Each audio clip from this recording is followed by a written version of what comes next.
Donc avant d'aller plus loin, on va découvrir, je vais découvrir ce que c'est React Router.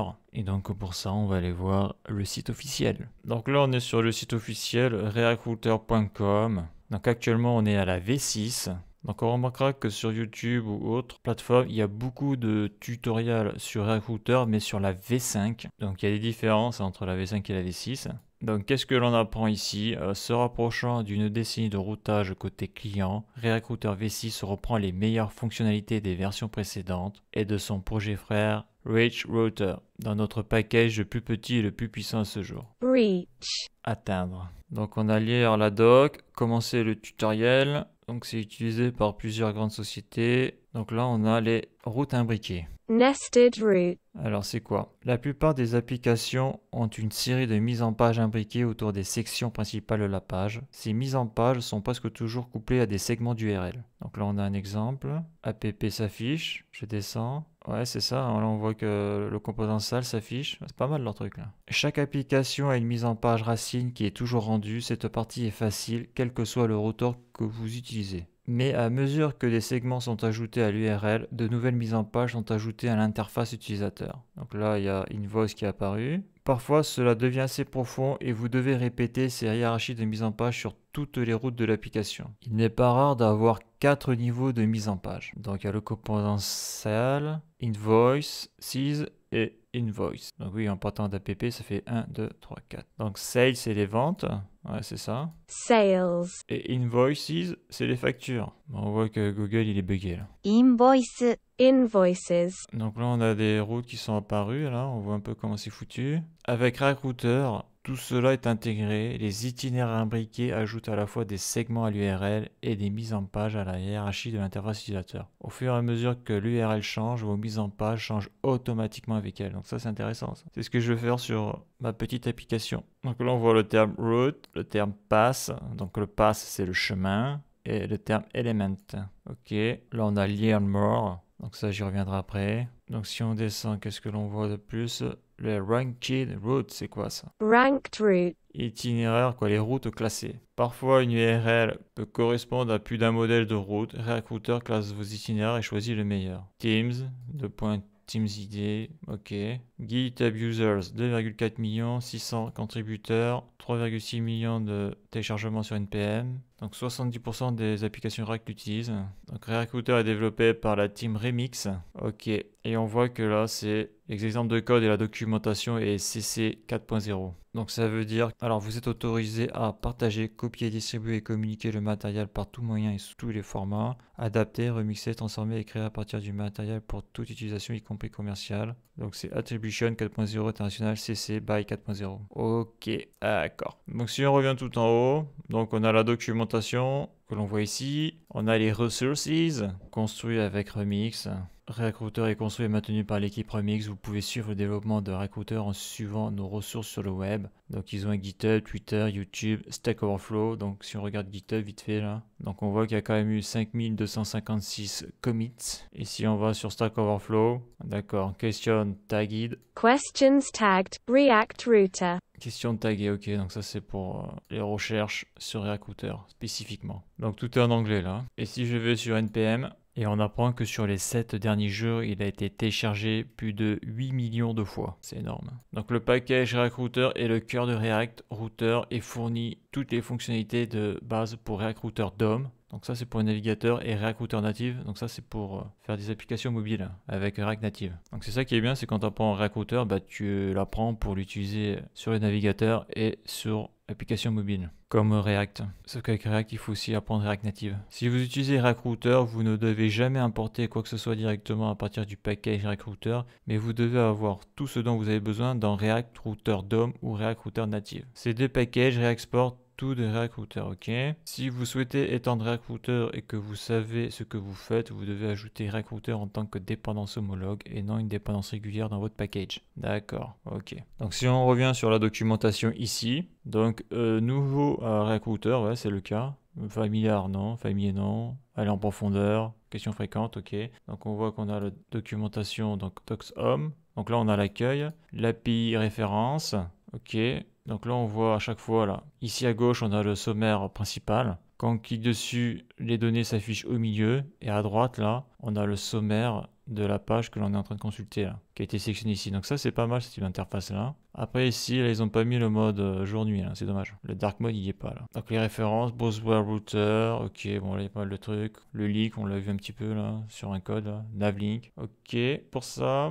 Donc après, on a le Getting Started pour commencer. On a l'upgrade, donc lorsqu'ils sont passés à la V6. On a différents exemples, authentification, custom field leak, etc.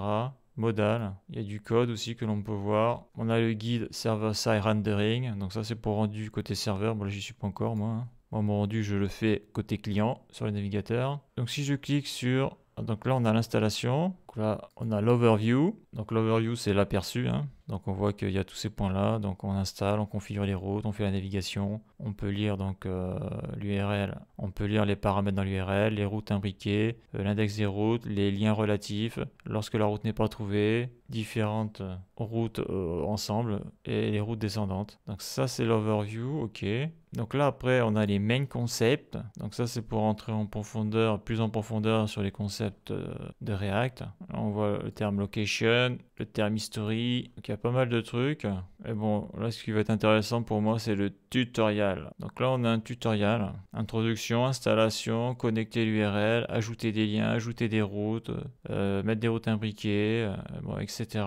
Donc là on voit que le tutoriel est basé sur le code qu'il y a ici. Donc ce code est hébergé sur StackBits, ça mouline. Voilà. Donc si je clique sur Invoice, j'ai ça, ok. Si je clique là, ok, je peux effacer. Expenses, j'ai rien. Ça, ok. J'ai un moteur de recherche, d'accord, ça marche. Je peux effacer, super. Par contre, ça marche pas quoi. Donc là, qu'est-ce que l'on voit là? On voit que déjà, au lieu de marquer app.js, il marque app.jsx. Et pourtant, lorsque l'on va sur le site officiel de React, de la documentation React, donc là, je vais cliquer sur StackBits, on voit que eux, ils mettent app.js. Donc on va savoir pourquoi la doc officielle utilise le terme de .js et React Router utilise le .jsx. Donc déjà on peut voir que sur app.jsx là, .js, ils emploient des termes comme le link, donc ça serait de React Router. D'ailleurs si je vais sur le package JSON, on voit qu'ils installent React 17.0.2, donc React DOM 17.0.2, parce que ça c'est pour le navigateur. Enfin, c'est React pour le navigateur. Et après on a React Router DOM qui est la version 6.0. Donc là on peut voir ça c'est pas du React, ça c'est du React Router. Sur data, ok. Sur main, donc eux ils appellent ça main. Donc moi sur mon code j'appelle ça index.js. Donc là on voit le browser router, donc je sais pas trop ce que c'est encore ça, routes. Là on voit des routes, le pass. Donc on voit un peu à quoi ça peut ressembler, hein, du code avec React Router DOM. Et ici ils ont mis les routes. Donc ça à mon avis c'est plutôt les pages. Ouais, c'est ça, ouais, c'est des pages, c'est des composants quoi. C'est des composants, ok. On voit que dans ces composants, donc ça c'est, ils utilisent je sais pas ce que c'est, mais on voit qu'ils utilisent sur React Router DOM use params, use navigate. Sur celui-là, ils utilisent use location, navlink, use search params. Donc tout ça, c'est doit être du React Router. Donc là, ça a l'air d'être du code à minima pour faire ce genre de choses, hein. Mais déjà, c'est ce que je recherche à faire là, avec mon application React. Des liens cliquables, des composants s'affichent, l'interface est modifiée en temps réel, super. Et donc, qu'est-ce que React Router? Qu'est-ce qu'ils nous disent là? React Router est une bibliothèque de routage complète côté client et côté serveur pour React. Une bibliothèque JavaScript permettant de créer des interfaces utilisateurs. React Router s'exécute partout où React s'exécute, sur le web, sur le serveur avec Node.js et sur React Native. Donc ça, c'est l'application mobile. Si vous débutez avec React en général, nous vous recommandons de suivre l'excellent guide de démarrage dans la documentation officielle. Il y a beaucoup d'informations là-bas pour vous aider à démarrer. React Router est compatible avec React 16.8. Ouais, alors l'excellent guide de démarrage, c'est vite dit, quoi. Bon, après, les gens qui écrivent ce genre de choses, ils ont déjà un niveau confirmé en programmation, donc ce ne sont pas des débutants, ils ne savent pas ce que c'est, en tout cas ils ne savent plus ce que c'est de partir de zéro. Nous allons garder ce tutoriel rapide et précis. À la fin, vous connaîtrez les API avec lesquels vous traiterez au jour le jour avec React Router. Après cela, vous pouvez approfondir certains des autres documents pour approfondir votre compréhension. Lors de la création d'une petite application de comptabilité, nous couvrirons donc la configuration des routes, Configuring route, la navigation avec Link, navigating with link, la création de liens avec du style actif, creating links with active styling, alors l'utilisation de routes imbriquées pour la mise en page, using nested routes for layout, la navigation pour programmation. Navigating programmatically. Utilisation des paramètres d'URL pour le chargement des données. Using URL params for data loading. Using URL search params. Utilisation des paramètres de recherche d'URL. Créez vos propres comportements grâce à la composition. Creating your own behaviors through composition. Ça, c'est le rendu côté serveur. Server rendering. Donc, ce qui est bien, c'est que leur tutoriel, c'est bien fait quand même. Hein. C'est qu'ils vont commencer donc par du code qu'ils mettent à disposition là, sur StackBits. Mais là, c'est du code où il n'y a rien dedans, quoi. Il y a juste le code minimal sur React là, mais il n'y a aucune route de fait, rien n'est fait, quoi. C'est-à-dire qu'il faut que tu fasses tout. Et je crois même que tu peux le faire en ligne si tu es connecté. Attends, regarde, je fais un test là. Ouais, non, même pas. T'as même pas besoin d'être connecté. Par contre, si t'en vas, tu perds ce que tu as fait. Donc ça, c'est sympa. Mais bon, quand t'es habitué à bosser avec Visual Studio Code, c'est mieux de télécharger cette chose-là, le code source, et le mettre directement sur Visual Studio Code. L'interface sera plus rapide, tout sera plus rapide. Et pour surtout au niveau du terminal, pour le debug, ça sera beaucoup mieux. Donc moi, je vais suivre ce tutoriel-là au niveau d'utilisation des fonctionnalités, mais je ne vais pas l'appliquer sur leur tutoriel à eux, ça ne m'intéresse pas. Moi, je vais l'appliquer sur mon application, que l'on peut voir ici. C'est ça qui m'intéresse, c'est de faire marcher cette chose-là. Donc voilà pour cette vidéo, et dans la prochaine vidéo, je vais commencer à travailler avec React Router DOM sur mon application de réseau social que je fais avec React pour le front-end et bien sûr mon back-end, la web API REST qui est faite avec Node.js, Express et la base de données MySQL. Donc il va falloir que tout ce petit monde fonctionne.